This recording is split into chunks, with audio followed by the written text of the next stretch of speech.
Thomas the Tank Engine has worked his branch line for many years and knows it very well.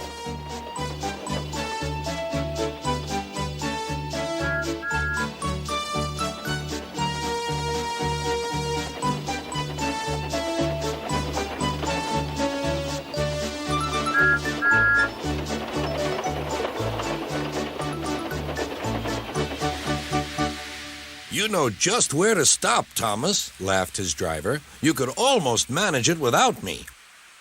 Thomas had become conceited. He didn't realize his driver was joking.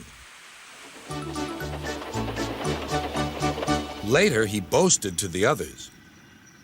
Driver says I don't need him now. Don't be so daft, snorted Percy. I'd never go without my driver, said Toby earnestly. I'd be frightened. Huh! Boasted Thomas. I'm not scared. You'd never dare. I would then. You'll see. The next morning, the firelighter came. Thomas drowsed comfortably as the warmth spread through his boiler. Percy and Toby were still asleep. Thomas suddenly remembered. Silly stick in the muds, he chuckled. I'll show them. Driver said I could manage without him.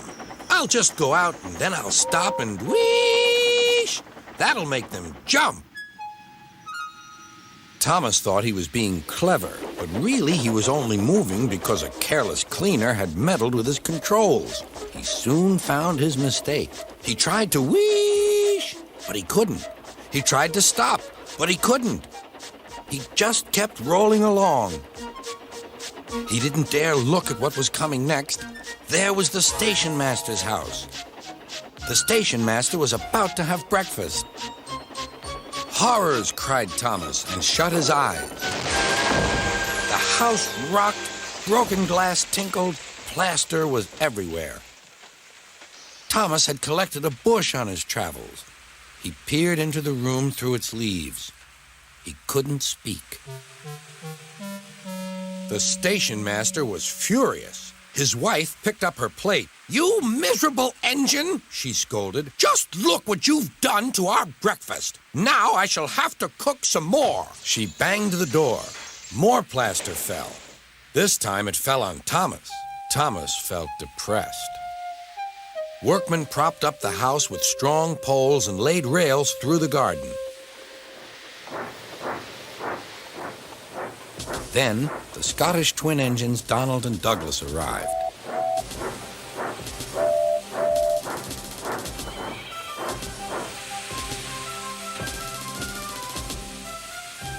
Dinna fash yourself, Thomas. We'll soon have you back on the rails, they laughed.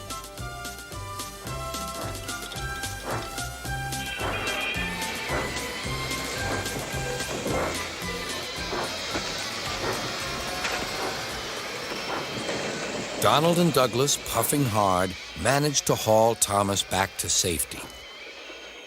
Bits of fencing, the bush, and a broken window frame festooned his front, which was badly twisted. The twins laughed and left him.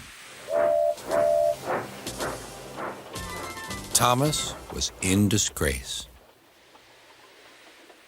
There was worse to come. You're in a lot of trouble, Thomas. I know, sir. I'm sorry, sir. Thomas's voice was muffled behind his bush. You must go to the works and have your front mended. It will be a long job. Yes, sir. Meanwhile, a diesel rail car will do your work. A diesel, sir? Thomas spluttered. Yes, Thomas. Diesels always stay in their sheds till they are wanted. Diesels never gallivant off to breakfast in station masters' houses.